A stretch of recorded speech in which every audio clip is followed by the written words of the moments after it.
Hey everybody, this is David B69, and I am going to be bringing you back in time, back in the day of old generation retro consoles. But I can't sugarcoat it, I can't bring it back and everything to other people's lives because generally when you think of kids and stuff and everything that got their first video game console, they were just overjoyed and they were like this.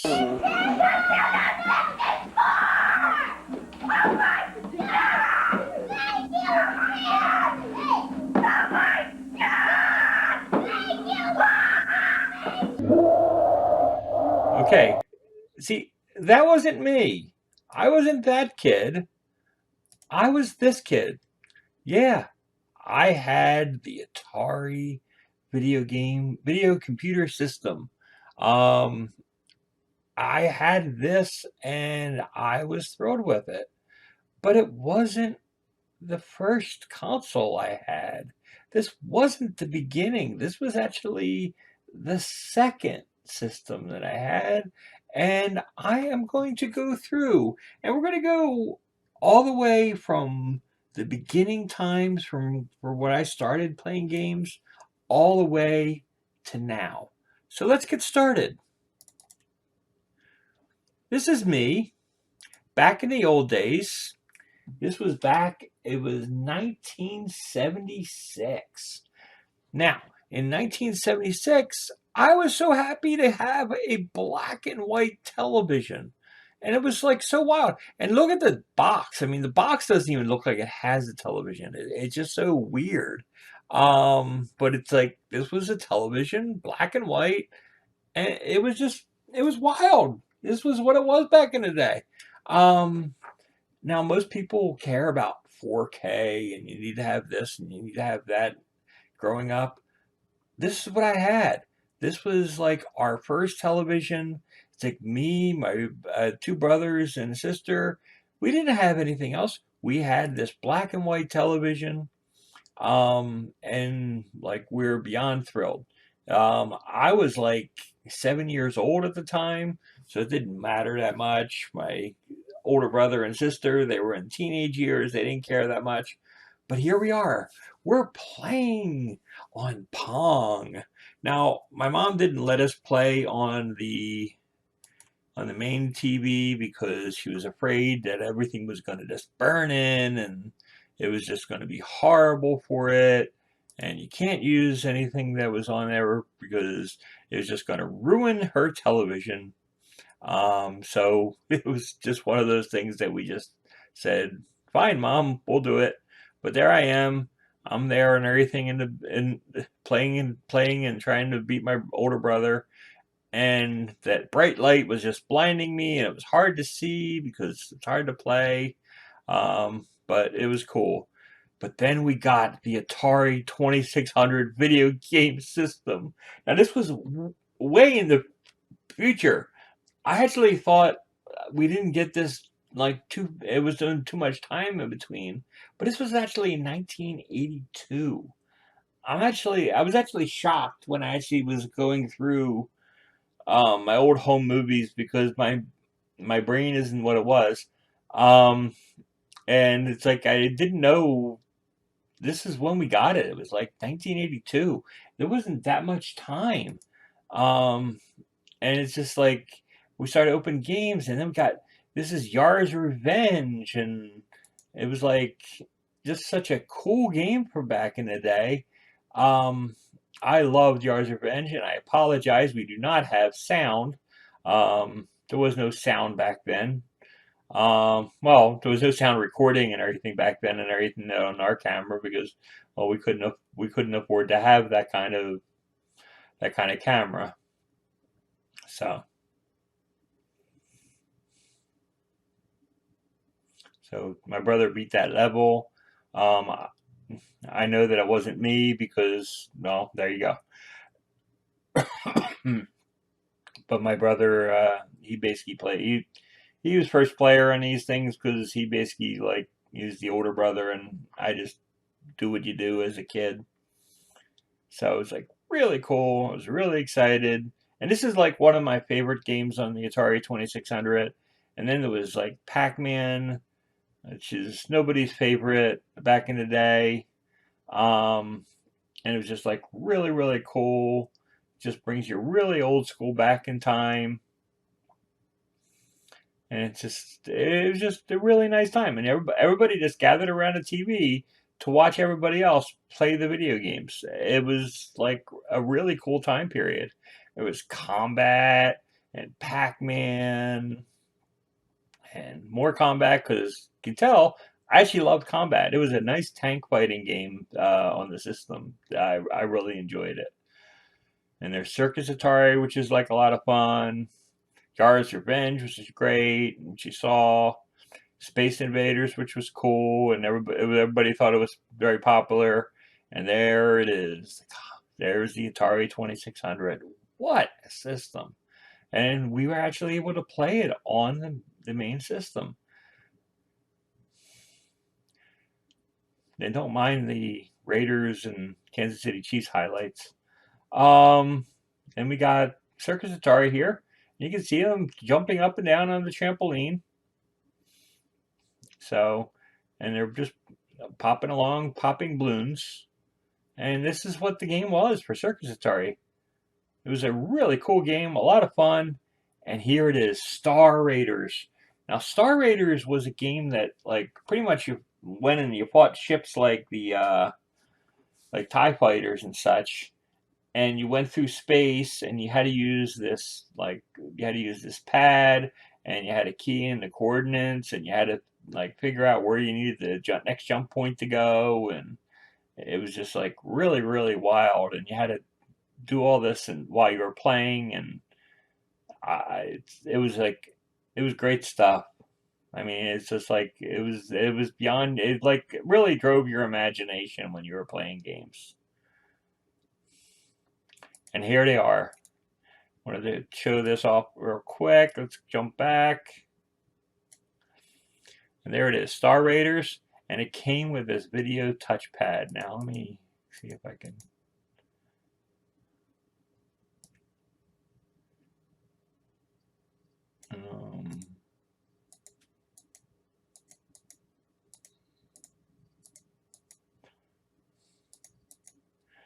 Yeah, I'm pretty sure that's probably the best quality I'm getting.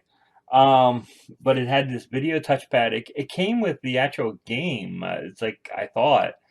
I mean, but these boxes don't look like it came with it, but I thought it did back in the day. So it's like, I mean, is this box like wide enough where the game would actually fit in there as well as this extra box? I don't remember. But as you can see and everything, there's hang tabs on the Star Raiders, but there's no hang tab on the touchpad. So I'm kind of thinking that this box was inside the Star Raiders box because that's how I remember it because it was a required game that you needed the video touchpad. So I don't think that they would have done it any other way back then. So it's like really cool. And it was like really cool because like you can see here, is that here? Ah, I just thought this was wild. This is the old cable box from Comcast. It's basically had the three switches. You basically had 36 channels, and it was all changed based on changing the controller right there. Um, Now this was a little knob that went on top of a controller. It basically is known for its Pac-Man like use. And there's the use of it right there. There's the Atari 2600 controller and the little knob that goes on top. Now this was pretty cool. This was a case for the Atari 2600. It fit like 30 some games and stuff inside, where you put the Atari 2600 on top and the games would go right below it. And they had their own little slots and stuff for the games. And it had a cover to keep the dust off of the actual system. Um, it was really cool. I really enjoyed it. This is the game Berserk. Man, I loved Berserk. It's like it was like really really cool. Atari 2600. It was like really it was a good system. They made some really decent games for it. And that was my first Sony Walkman. So I was like really proud of that back in the day. Um, and you can see how rich I was back in the day. Oh, no, same as today, broke. Um, and basically we do what's called, and there it is, the Commodore 64. It was like this was the mecca of me starting gaming, and me starting programming as well. Started They had a version of BASIC that was on the Commodore 64 that was easy to learn. They had a whole manual on how to program right in the user's manual, which made it like really simple to learn. And a lot of the games that came out for the system, you could actually go into and reverse engineer the code and change the code to do what you wanted to do. It wasn't that the games weren't that fancy until later on, and then they started adding a lot more copy protection and such. But I actually like used to change like a lot of the games just so I can like display a few things that I wanted to see, not what the games wanted to see. So it's like I wanted to change some character or something, and I wanted to change their name. I would change their name to something that I wanted to see. Um, it was kind of crazy back in the day, but I used to do that all the time. And I like game like Monopoly, something like that came out. I like redesigned and I renamed all the properties to things that I wanted to have there, just to be goofy. Um, but it was something that you could do. So it was like really really cool. And there's a 1541 5 1/4 inch drive, and of course, my mom didn't really want me to use the Commodore on the thing, so I had to use the small TV and had to bring that black and white TV downstairs. Um, and here is the following Christmas. And this is Star League Baseball, which I was like really excited about. There's Summer Games 2, Winter Games, all incredible games. I really, really love them. Um, and the crazy thing is it's like if you had like the Commodore 64 or the Atari 2600, and tell me and everything if you did this.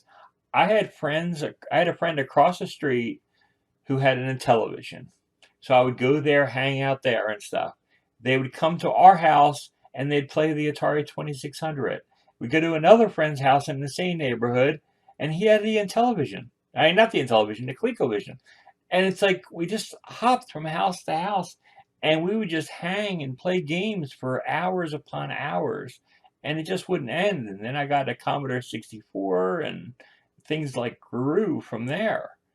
It was just like really wild. Now the thing that I liked here and everything that I from this box, this was a Commodore 64 dot matrix printer. Look how small the freaking box is. The box is tiny. I could not believe that the printer box was that small for something back in the day. It was just wild. And here's Star League Baseball. Um, we're showing that off and stuff, and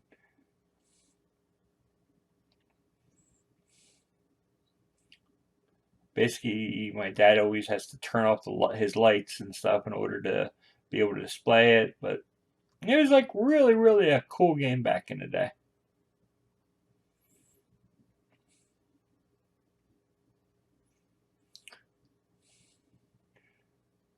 What else am I showing here? See some more games. This is for more stuff on the Atari 2600.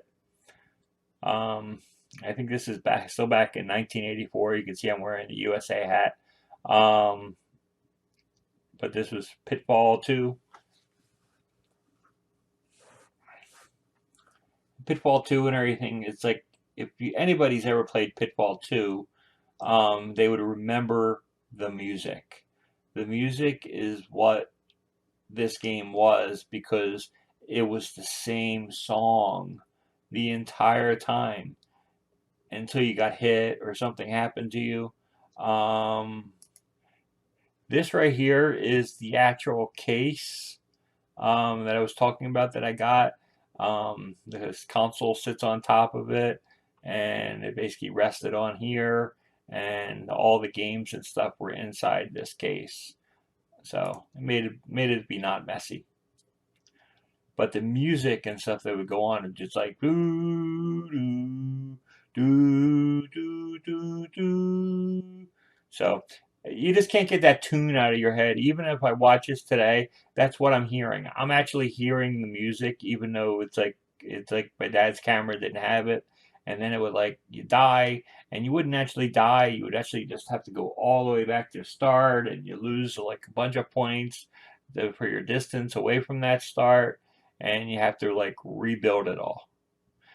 And there's a few games that I don't know if that was Atlantis or Trick Shot.